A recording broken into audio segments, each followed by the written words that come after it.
Juan, gracias por atendernos. Buenas tardes, Gonzalo Schmidt de este lado. ¿Qué tal? Buenas tardes, ¿cómo están? Todo bien, por suerte. Bueno, se esperaba este número de la inflación. Bueno, en enero había sido un poco inferior, ¿no?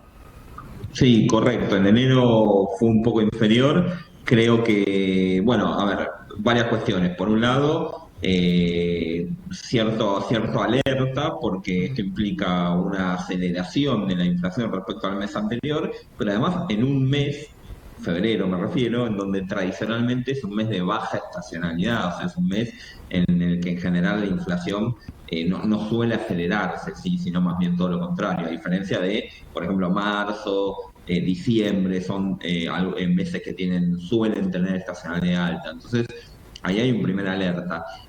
Además de eso, cuando uno analiza lo que es la evolución del índice desagregado por algunos rubros o por algunos consumos específicos, vemos que algunos consumos, algunos rubros particularmente sensibles en una canasta son los que más han aumentado. ¿Sí? Me refiero, por ejemplo, a alimentos y bebidas, ¿sí? Que aumentó 3,2%, o sea, bastante por encima del promedio general, muy impulsados por carnes, ¿sí? Cercano a los 7 puntos de aumento en un mes. Esto es, digamos, de una incidencia realmente muy elevada, y también otros consumos como el caso de aceites, bueno, diversos tipos de aceite, manteca, etcétera. Algo parecido pasa también con el rubro de vivienda, ¿sí? Hay un rubro que es vivienda y servicios públicos, básicamente, pero ahí tenemos lo que es alquiler de la vivienda con un incremento de 6,5 puntos, ¿sí? Recordemos contra un promedio de 2,4, o sea, Ujú. sustancialmente por encima, y lo mismo pasa en el caso de los servicios públicos. Claro. Entonces, fíjense que hablamos de consumos que son muy básicos, ¿no? Alimentos, carne, alquiler de la vivienda, servicios públicos, y muchos de estos consumos además eh, se denominan inelásticos, o sea, son consumos que la gente tiene que seguir haciendo por más Ujú. que aumenten, ¿no? Entonces, eso lo que puede generar también es una retracción del ingreso disponible y por lo tanto una retracción quizás aún mayor en el consumo del resto de los rubros, ¿no? Ujú. Es importante esto que aclarás, Juan, porque por ahí uno piensa, bueno, 2,4% es para todas las personas por igual y para todos los productos. O sea, hay productos que quizás aumentaron menos de ese 2,4% y otros que son de consumo básico mucho más. Y también depende del consumo que haga o necesite cada familia o cada persona, me imagino. Sí, obvio, exactamente.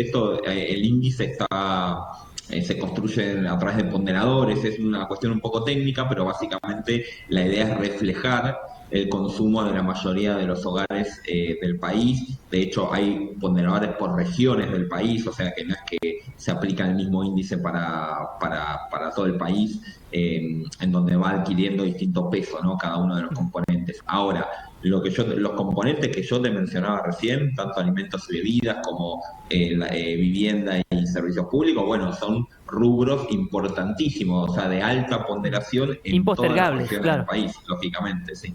Ujú. No es como una prenda, digo yo siempre, que se puede No. postergar la compra, sino que el tema de los alimentos, sí o sí hay que adquirirlos. ¿Y qué observan ustedes para los próximos meses? Sé que es complicado este análisis, pero ¿se puede mantener ese número? ¿Puede subir, bajar? Mira, a ver, en el caso es cierto, es difícil preverlo, pero por lo que estamos viendo en marzo, cuando uno analiza la evolución de los precios de la carne en el mercado mayorista, ¿sí? O por lo menos en alguno de los principales mercados mayoristas, ha seguido aumentando, ¿sí? Con lo cual esperamos que se mantenga este nivel de incrementos, por lo menos en el segmento de la carne, que es, de nuevo, muy importante. Es un producto particularmente, además, con altísima ponderación dentro del rubro de vivienda. El mercado de los alquileres también, ¿sí? De eso lo vemos con preocupación.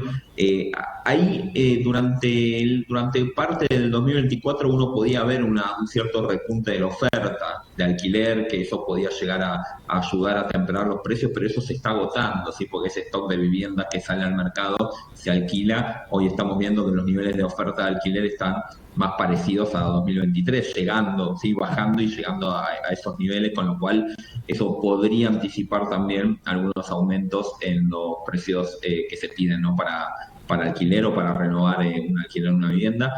Con lo cual, bueno, y después está obviamente la discusión respecto a la evolución del tipo de cambio, ¿no? El dólar y toda la puja y la discusión entre el gobierno, un posible acuerdo con el Fondo Monetario que exija algún tipo de devaluación o salida del cepo. Con lo cual, la verdad, hay muchos, ¿no?, elementos a considerar.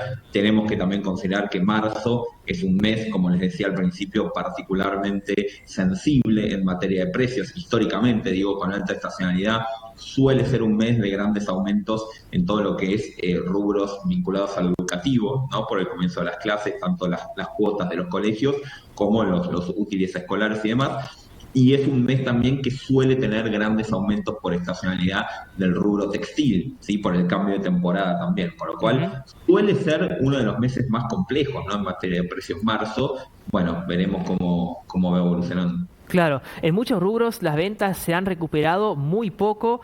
¿Cómo está el poder adquisitivo de la gente? ¿Se recuperó algo o seguimos complicados?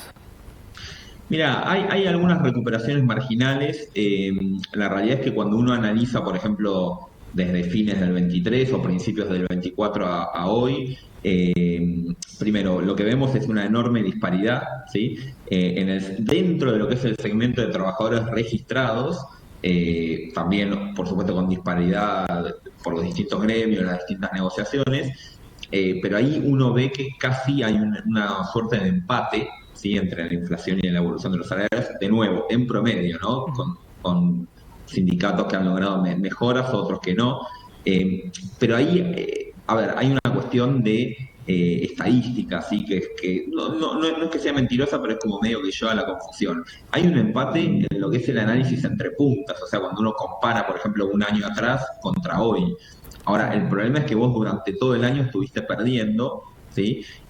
O sea, estuviste por debajo y quizás en algún momento lográs recuperar. El tema es que, bueno, no se está recuperando. Y esto que te estoy planteando es estrictamente hablando de los niveles salariales, ¿no? Cuando uno hace el análisis de si gana más, gana menos en términos reales vinculados a la inflación. Ahora, cuando uno analiza estrictamente lo que es el ingreso disponible, qué es lo que la gente siente en el bolsillo, ¿sí? Porque después yo te puedo decir el ingreso real se recuperó, no se recuperó, y muchas veces la gente no es lo que está sintiendo. ¿Por qué? Porque el ingreso disponible es el ingreso que le queda a la gente una vez que uno resta esos gastos absolutamente indispensables, que es, imaginemos lo que hace cualquiera de nosotros cuando cobra, lo primero que hace es pagar el alquiler, pagar las cuentas, ¿no? La luz, el gas, el agua, pagar el colegio, pagar la prepaga, digamos, los gastos que cada uno tenga, el seguro del auto, lo que sea. El dinero que a vos te queda disponible una vez que haces esos gastos fijos, bueno, eso es lo que se denomina ingreso disponible y eso es lo que es lo que no se está recuperando para nada. ¿Por qué? Porque los precios de los rubros que son de gastos fijos son los que más han aumentado y por lo tanto se llevan cada vez partes mayores del ingreso, ¿sí? Entonces, por eso también esa sensación de que la plata no alcanza, ¿no? Claro. Por más que a veces los números digan que por ahí que hay una recuperación o que se están, digamos, alcanzando los niveles de la evolución de la inflación, bueno, esta sensación tiene que ver con esta caída del ingreso disponible. Juan, como siempre, muchísimas gracias a ustedes por estar siempre disponibles cuando los contactamos. Seguramente nos seguiremos viendo y los seguiremos molestando a ustedes. Un abrazo. No, por favor, un gusto grande, un abrazo.